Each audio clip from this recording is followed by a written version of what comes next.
Welcome to my channel. आज इस video में मैं बात करने वाली हूँ पीसीओडी के बारे में, या जिसे हम पीसीओएस के नाम से भी जानते हैं। मतलब पॉलीसिस्टिक ओवेरियन डिजीज या पॉलीसिस्टिक ओवेरियन सिंड्रोम, दोनों एक ही चीज है। तो आज इस वीडियो में मैं बात करूंगी कि पीसीओडी क्या होता है और इसके क्या कॉज होते हैं, इसको हम डायग्नोज कैसे करते हैं, ट्रीटमेंट और मैनेजमेंट के बारे में। तो देखिए, ये बहुत कॉमन कंडीशन है और इससे जो रिप्रोडक्टिव एज ग्रुप की जो फीमेल होती है, मतलब 15 से 45-50 साल की जो फीमेल होती है, इनमें ये देखने को मिलता है। और इंडिया की मैं बात करूं तो इंडिया में एज अ एपिडेमिक है, ये हर 5 में से एक जो फीमेल होती है इससे सफर करती है। तो देखिए, नॉर्मल फीमेल मेंस्ट्रुअल साइकिल यानी कि मासिक धर्म में क्या होता है कि 14वें दिन पे क्या होता है, ओव्यूलेशन होता है। ओव्यूलेशन में क्या होता है, जो ओवरीज होती हैं उसका साइज बढ़ता है और उसमें काफी सारे एग्स होते हैं। तो वो सारे एग्स भी बढ़ते हैं, लेकिन उनमें से जो एक फॉलिकल एग या एग होता है वो बड़ा होता है और वो रिलीज होता है, तो इसको कहते हैं ओव्यूलेशन। लेकिन पीसीओडी में क्या होता है, ओवरीज तो साइज में बड़ी होती हैं, अंदर के जो एग्स होते हैं वो भी बड़े होने की कोशिश करते हैं, बट उनमें से जो एक एग होता है वो मेच्योर नहीं हो पाता है और वो निकल नहीं पाता है, ओव्यूलेशन नहीं हो पाता है। और इसके बाद क्या होता है, 14 डेज पे मेंस्ट्रुअल साइकिल आती नहीं है, जैसे कि नॉर्मल मेंसेस में होता है। तो अब इसका कॉज क्या होता है, देखिए इसका कोई एग्जैक्ट कॉज नहीं पता चला है, लेकिन ये देखा गया है कि इसमें एक स्ट्रॉन्ग फैमिली हिस्ट्री मिलती है। मतलब अगर फीमेल की फैमिली में यानी कि मदर को, सिस्टर को या ब्लड रिलेशन में किसी को अगर ये प्रॉब्लम है तो बहुत चांसेस है कि उसको भी हो सकती है। इसके अलावा क्या होता है, देखिए ये इसे एक लाइफस्टाइल डिजीज भी बोलते हैं, क्योंकि जो हमारा आजकल का जो खान पान है, रहन सहन है, बहुत ज्यादा चेंज हो चुका है। लोगों की जो लाइफस्टाइल बहुत सेडेंट्री हो गई है, कोई फिजिकल वर्क नहीं होता है, लोग का वेट गेन होता है, खाने में भी ज्यादा फैटी फूड खाते हैं, ज्यादा कैलोरीज लेते हैं जिससे कि वेट गेन होता है और बहुत सारी प्रॉब्लम्स देखने को मिलती हैं। तो इसकी वजह से भी पीसीओडी होता है। तो पीसीओडी में सिम्टम्स क्या क्या आते हैं, तो देखिए सबसे पहला सिम्टम ये आता है कि जो फीमेल की मेंस्ट्रुअल साइकिल होती है, मेंसेस होते हैं, वो इरेगुलर होते हैं, डिलेड होते हैं। बहुत सी फीमेल्स का क्या होता है, मेंसेस काफी स्टैंटी होता है, मतलब 1 या 2 दिन होता है, स्पॉट्स में होता है। और कुछ फीमेल का बहुत ज्यादा हैवी ब्लीडिंग होती है। और कुछ लोगों का क्या होता है, मेंसेस 35 डेज के बाद भी नहीं आता है, कुछ लोगों को 3-4-5 महीने भी नहीं आता है।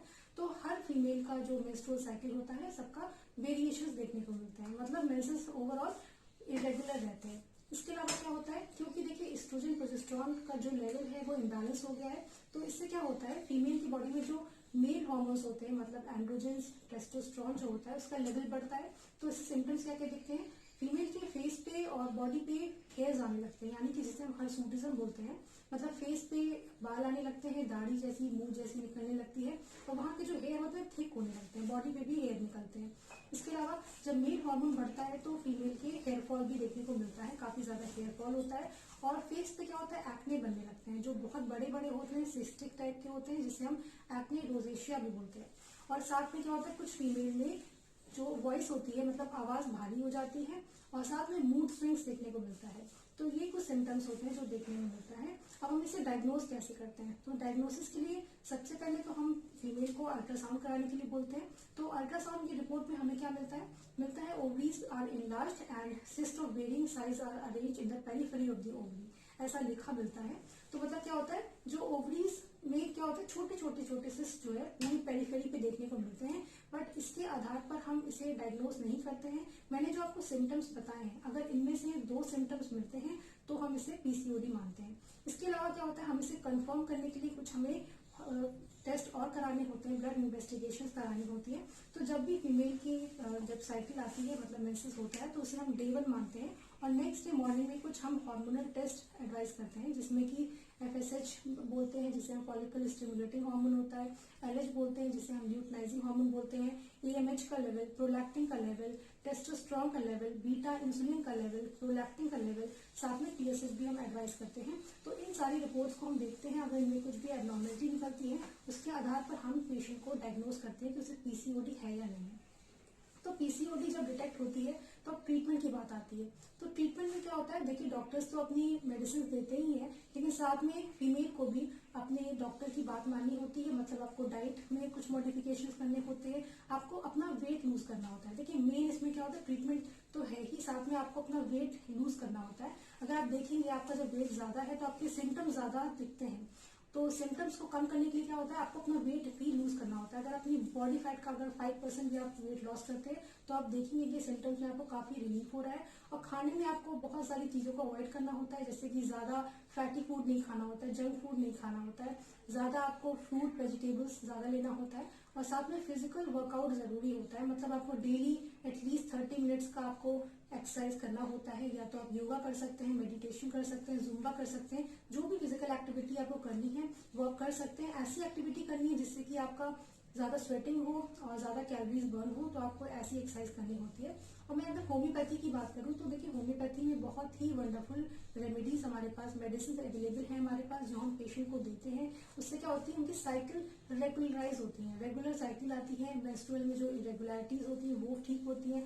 जो और सिम्टम्स उनको दिख रहे होते हैं, जैसे कि फेशियल हेयर्स आते हैं या जो हार्मोन जो इम्बैलेंस हो उसको वो रेगुलर करता है, तो इस तरह से हम ट्रीटमेंट देते हैं पेशेंट को। इसके लिए बहुत सी मेडिसिन हमारे पास अवेलेबल है, जैसे पल्सिटिला है, नाट्रिम्यूट है, कैलकेरिया है, प्रूनस है, हेलोनियाज है। इस तरह की बहुत सी दवाई जो होती है अवेलेबल है हमारे पास, जो हम पेशेंट की हिस्ट्री और उनको क्या सिम्टम्स है, कितनी एज है, उसके अकॉर्डिंग हम पोटेंसी और मेडिसिन डिसाइड करते हैं।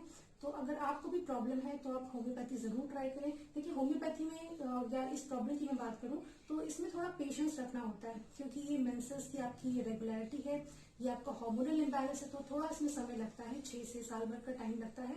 तो आपको थोड़ा पेशेंस रखना होता है, अपने डॉक्टर की एडवाइस को फॉलो करते रहना होता है।